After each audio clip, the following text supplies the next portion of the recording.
Well, hello and Merry Christmas, one and all. Family, we're so glad you joined us for our Christmas program here on At Home. It's always nice to have the family together. You know, I've been reading some of the accounts in the scriptures of the miraculous birth of our Lord Jesus Christ and why we're celebrating this whole time this year and every year. It truly is a season of miracles. His birth was so awesome that the Holy Spirit would come upon Mary and say that you will have a child. And it's the Son of God. He's the Son of God. He will come to save the world from their sins. How wonderful. And you know, each of us, I'm sure, is carrying around that desire for a miracle, something in your life, whether it has to do with your family, has to do with your physical body, with your finances, with another person you know, your business, whatever. There's a miracle that you might be looking to God for. Well, could I just encourage you to believe God for it during this season of miracles? Because this truly is the time of miracles. This is the time when Jesus' birth brought such hope to humanity and gave us all hope for miracles in our lives. And of course, the miracle of the new birth when we accept Him as Christ as our Savior, that's the most important one. But I trust that you're going to have your family with you during these holidays and that you're going to share the good things in life. Don't bring up fighting and all that. This isn't the time. Let's make wonderful memories for our children, for the other generations, for each other. Just remember the center of all of that is Jesus.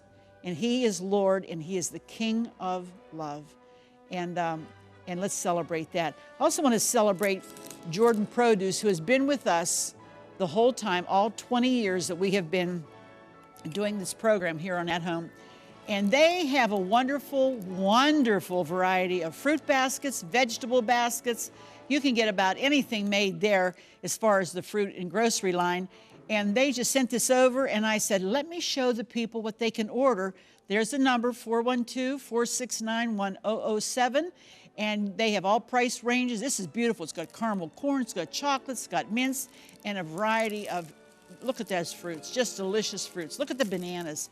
There's all kind of delicious fruit in there, and it won't all go bad at one time because it's all overripe. They don't do that. They know how to make it. So if you'd be interested in getting some of those for some last-minute gift ideas, right here, call Jordan Produce and tell them, oh, I heard Arlene talking about it, and I'd like to order a fruit basket, okay?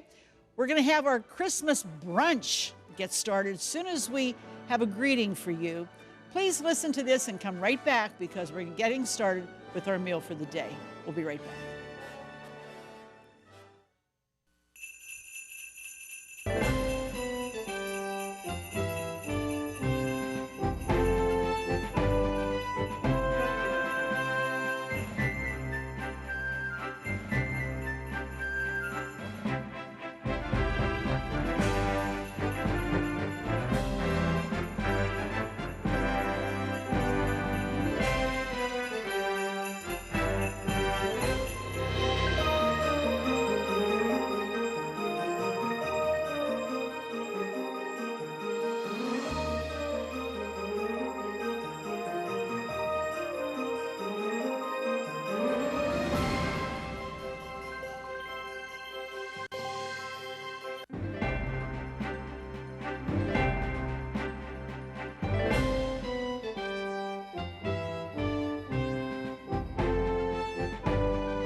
Well, Merry Christmas, Patti. Merry Christmas to you, too. Are you ready to go? I think I am. Are you? Yeah.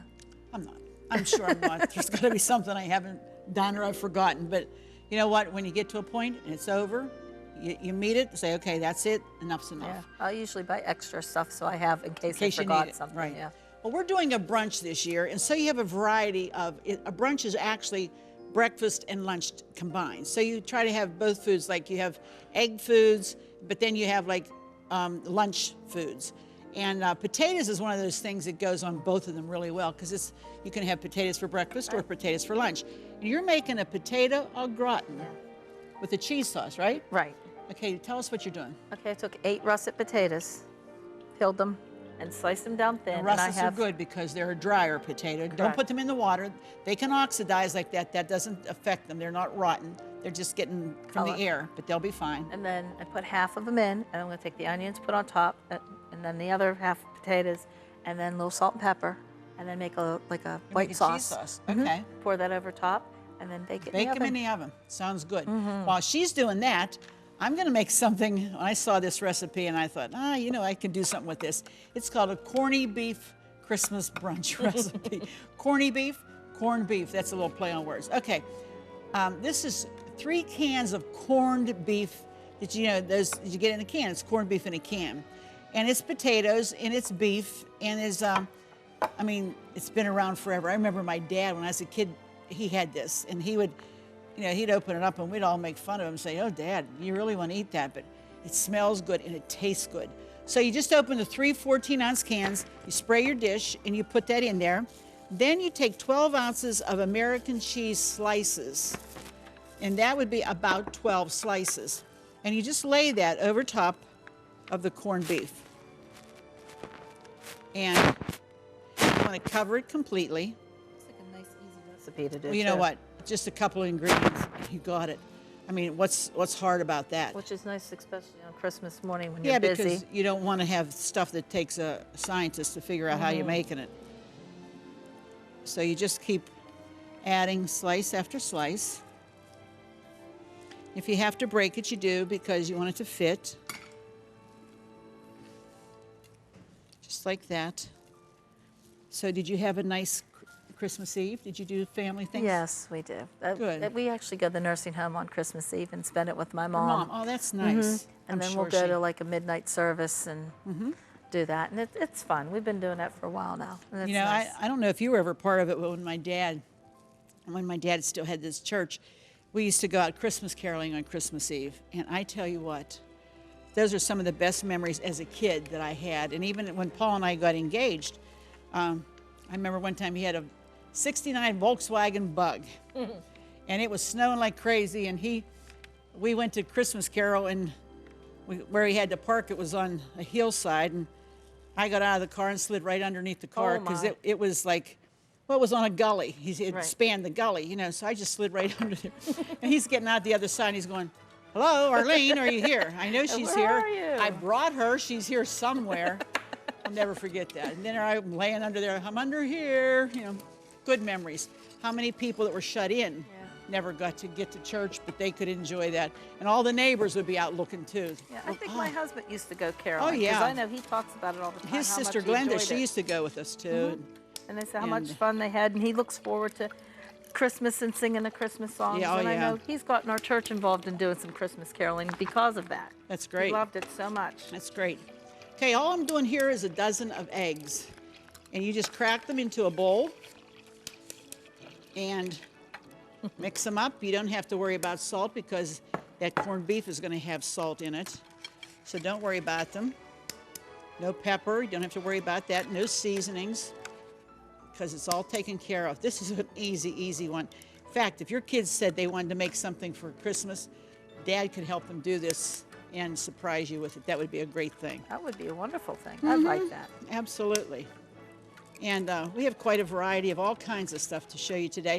Some that we have time to make and some that we didn't, but all the recipes for everything that you're going to see here today is included in the newsletter, and I hope that you've gotten your copy because it's a helpful tool when it comes time to get ready for your holiday meals. Yeah, it sure does. How we make doing a over plan. there? Yeah, good. You good? Okay. It's cooking.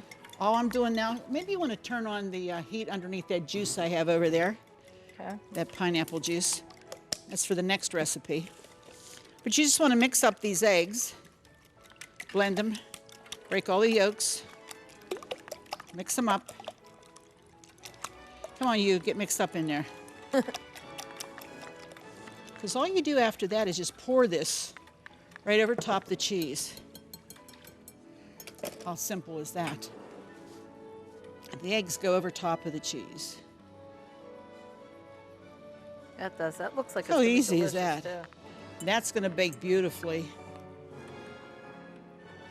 Simple, simple, simple. Now, I'm going to ask you, Patti, if you wouldn't mind, we're going to drop that into 350-degree oven.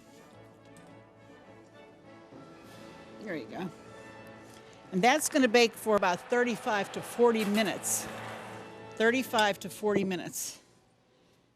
And you got breakfast. Now I'm going to make a fruit salad that is incredible. And you just, well, let me walk you through this while some of the other, she's warming up the juice. This has,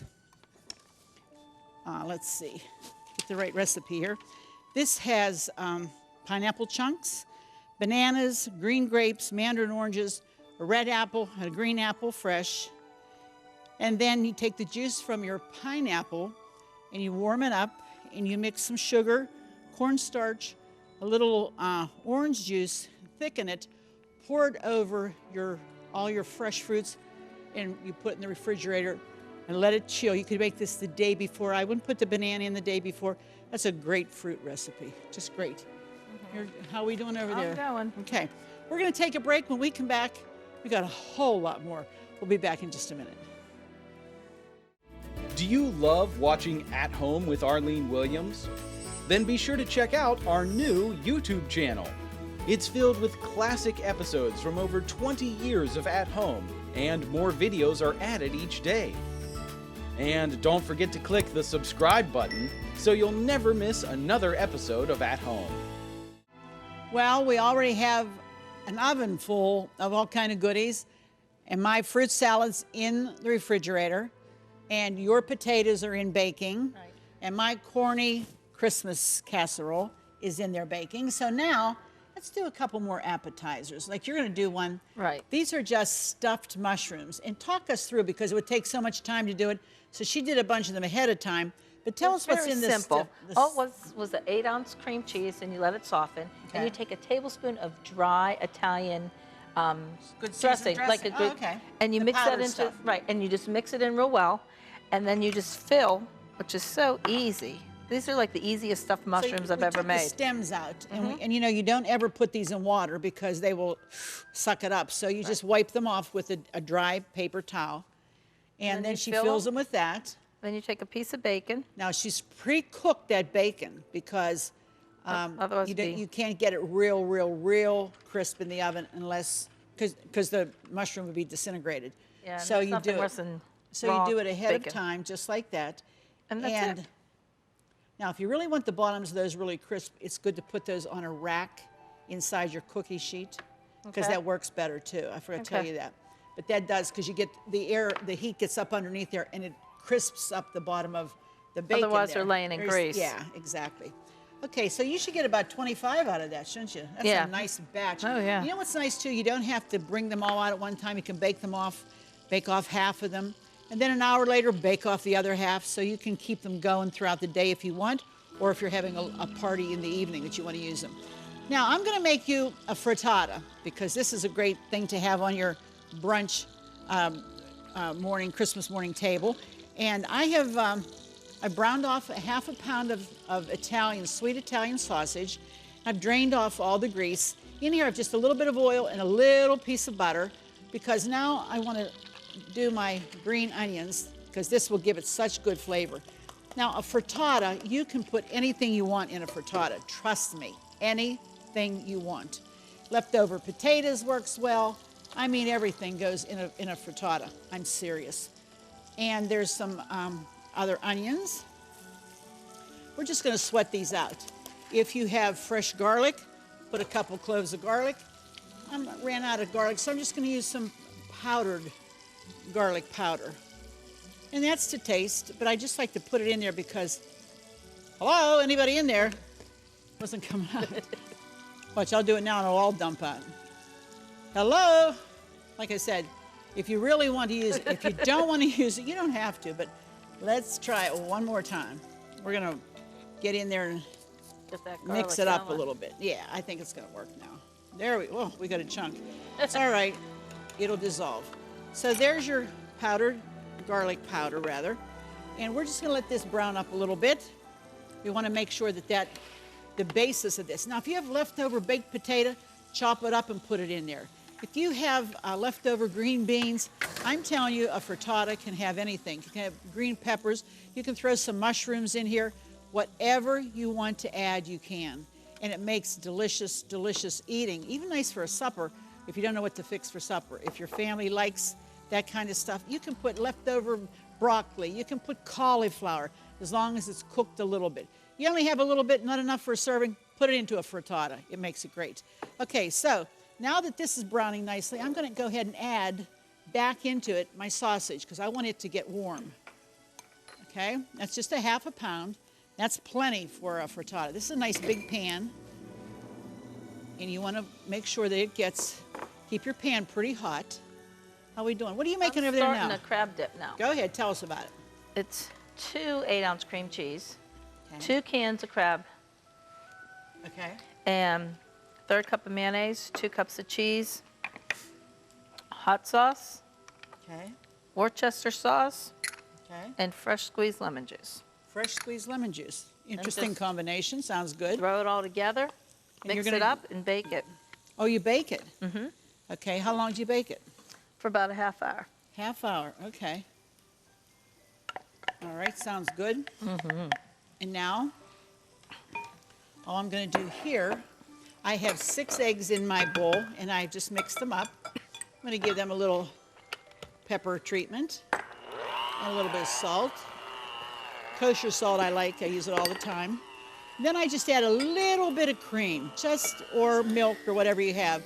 Just maybe a couple tablespoons, just to lighten it up a little bit. And some people say you don't need to do that or just add water or whatever. Here's my other secret ingredient.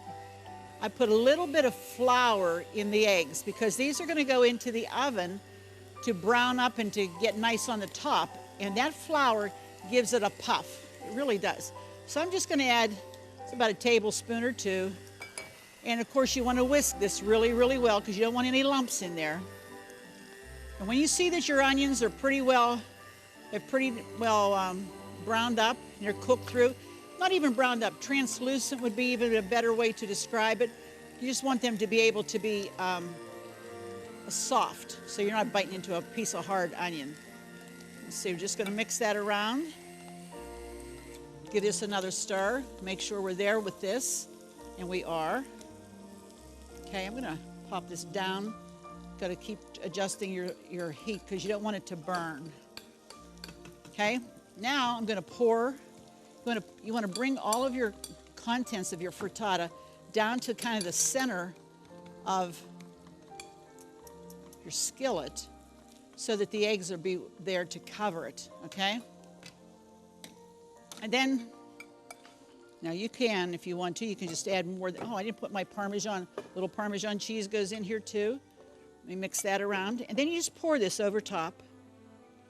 And you let it cook very slowly because you don't want runny eggs in a frittata. I don't either. That's a turnoff for me. Mm-hmm, me too. Okay? So, now here's the key to a good frittata. You tilt your pan and you get the eggs to cover it. You see how they're covering? And then as they start to set, you just keep pushing toward the middle so that the raw egg comes down around and it floats to the outer end of the pan.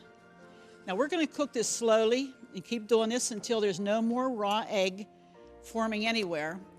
Then we're going to put some cheese on top. We're going to put it into the oven and let the cheese just melt all over the top, and then cover it with fresh slices of tomato and fresh basil. Hello, it's going to be delicious. And it's going to be delicious at your Christmas brunch table also.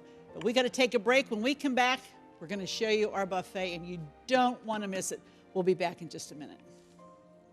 Just go to ctvn.org/athome to get all the recipes from today's show for free. That's right, No subscriptions, they're available online at no cost, and more are being added each day. So join us at ctvn.org/athome to get today's recipes now. I tell you what, get ready because I'm taking you on a journey down our Christmas brunch table. Let's get started. Right there at the beginning is my Arlene's frittata. You don't want to miss that one, delicious. Next to it is the hot crab dip there at the back. And then our creamy gratin potatoes that Patti put together. Oh, Patti, they look wonderful. They do look good. Next to that then is the corny beef Christmas brunch recipe. That golden brown, that's all eggs on top. And then we have fresh biscuits. We baked a nice big ham to go along with that. And then we have a brunch fruit salad, back with all the apples and all the different kinds of fruit. And we made a majestic salad, which is an old-fashioned 7-layer salad. That's just a great addition to any meal. And we have a birthday cake. You can't forget Happy Birthday Jesus birthday cake, always on our table. Patti baked that for us. Thanks, Patti. And then we have some of the things that we made, our cookies and our gingerbread trifle. I tell you what, this is a meal fit for a king. And I'm so happy Patti's here with me, Paul's with me, and then Laurie, who you don't see very often, except maybe in the background, she's with me. This is family, this is friends, and we're so thankful for you too, because you're family and friends too. I trust you'll have a wonderful, wonderful Christmas. And may God be more real to you through his son Jesus during this miracle season than ever before in all of your life. We have to say, Merry Christmas and a Happy New Year to you and yours. We love you. Don't forget to click the subscribe button so you'll never miss another episode of At Home.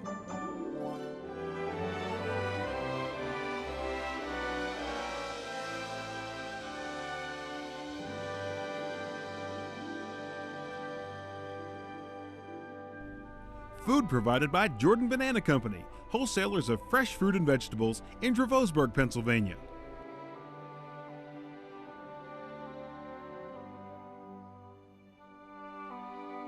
Cornerstone Television wishes to thank all our faithful viewers whose consistent prayers and financial support have made this program possible.